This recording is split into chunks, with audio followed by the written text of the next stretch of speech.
Good morning, comic collectors. This is David, and I'm back with a Second and Charles mystery box.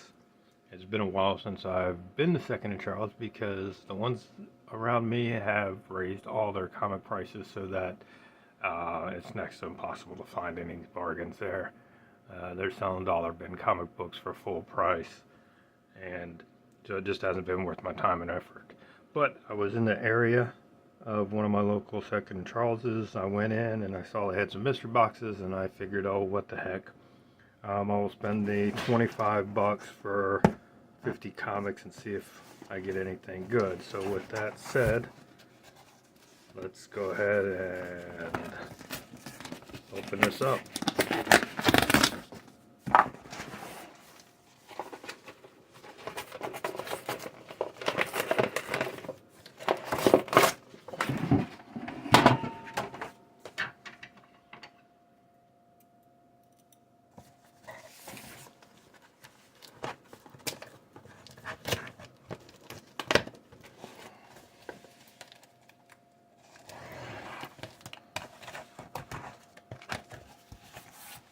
Alright, so we're going to dive in here, and right there on the top, the Wicked and Divine. I've gotten some of those in other comic book boxes or mystery packs. I have not read this series, and I see this in the dollar bin all the time. And that's from Image. Alright, Strangers in Paradise from Extra Studio, 65, 64.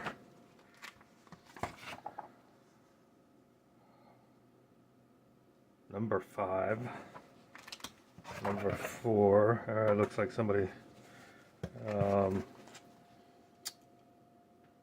DC number 8, Animal versus Man, the New 52, Task Force.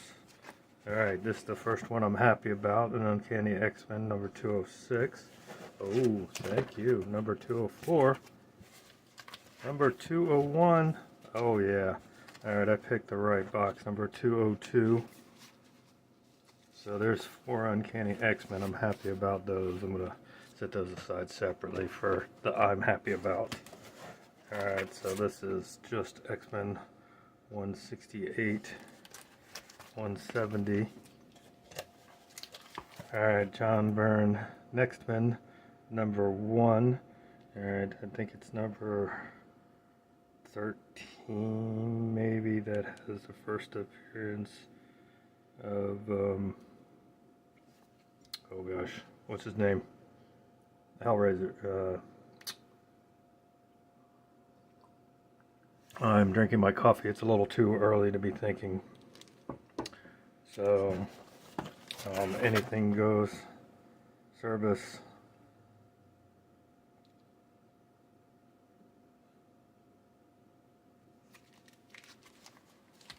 X-Men number 2. Set that there. Frank Miller of Sin City, the Yellow Bastard. Okay, that has potential. That's kind of nice. That's Futurama Comics, but it's made to look like a CGC. Southern Bastards, number 1. Fantastic Four, number 2. And I think that's around the 20, I don't know, 2008 maybe. Fantastic Four 35. That's a double book. Also in that bag is Dark Knight Rises Free, Batman Earth 1 Special Preview Edition. Okay. I guess that was for the movie at the time. We got Mr. X. Alright, that's issue 10. This is issue 11. This is issue 12. But why am I doing this in the box? Let me get that box out of the way, sorry. It's Utah, it's morning, and I'm still in morning mode, but I wanted to get this video started.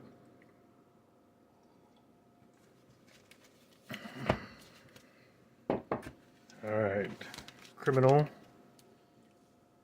number 5, number 4, number 3, number 2, number 1. Well, at least if they're going to give me a run like that, they started with 1. All right, here's another Mr. X. Okay, this is one for the PC because I've been reading these and collecting this part of the series before Watchmen.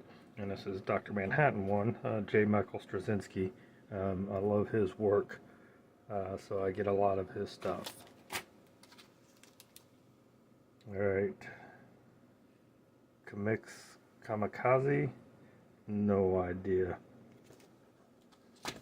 Okay, there's a Free Comic Book Day to Tick. Not sure what year this was. Right there, 2014. Nice.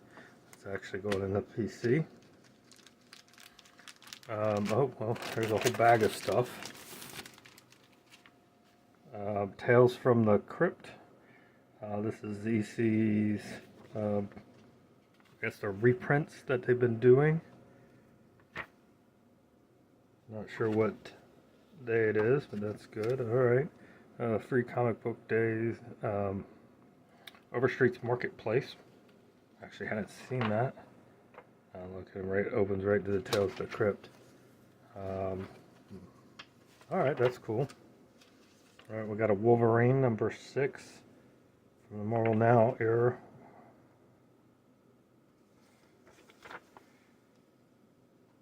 '2008, yeah, 2008, 2013 time period. Alright, a Free Comic Book Day Rocket Raccoon. Actually, we're gonna, do we know when that one is?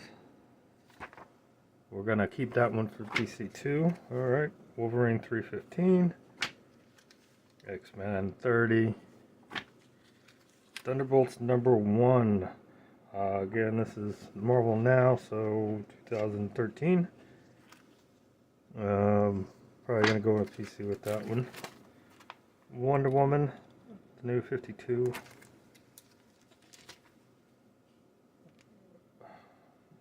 Mind Image, the Gap. Oh, Mind the Gap. It's a very vibrant cover. I don't know if that's coming across in the video. So that's number 1. Number 2, again. Number 3. Alright. Nowhere Men, number 2. Nowhere Men, number 1. They went heavy on the Independence Revival, number 1. At least these are number 1s that I'm getting in here. Better chance to be worth something. Spaceman 5 of 9. 6 of 9. 9 of 9. 8 of 9. 7 of 9. Let's go back here. Put it over there because there's another Revival, number 2. Alright, some Comico, good old Johnny Quest from the 90s, I want to say. Oh, no, and Stevens 85 was the cover. Alright, and another bag with multiple ones in there. Terry Moore, Rachel Rising, number 3. Kick-Ass 2, issue 7. And Ice. From 12 Gauge Comics, number 4. Alrighty. So that was 25 that was 50 comics, supposedly. So we will go through those and see. And then we'll see if we got anything worthwhile. But so these are all the not super interested. I'm kind of interested in Johnny Quest, just because that's childhood goodness. But these are all not really that interesting. The highlight of the box so far for me were these Uncanny X-Men. So 2001, 2002, 2004, 2006. Anyways, stay tuned. You know the deal. Since there's 50 comics, it's probably going to take me a couple days to get them all entered. But for you, it'll be no time at all. I'll be back.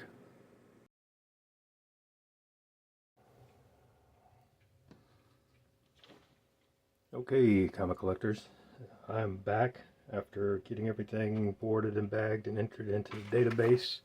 So this is whole spreadsheet of what I got and give you a quick rundown overview of this.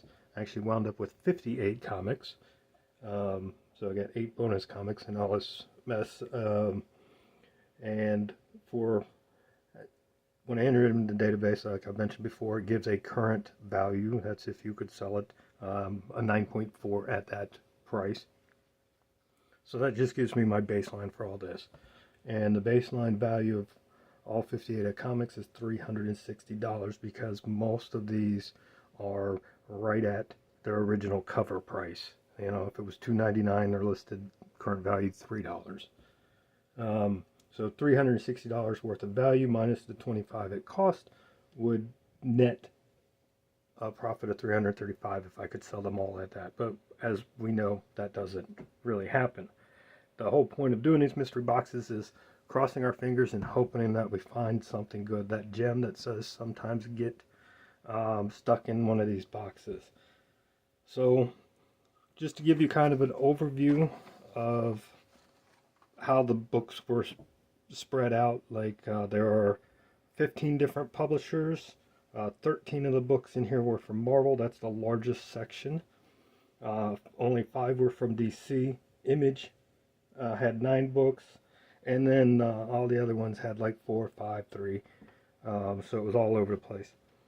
With that said, let's get into the potentially good books that I have, and I kind of put them right here in order.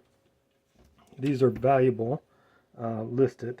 This, unfortunately, has damage right up there at the top, but I didn't notice it when I was first going through it, but you can kind of see down there, it's got Terry Moore's signature right there, and as I can tell by looking online, that's pretty accurate.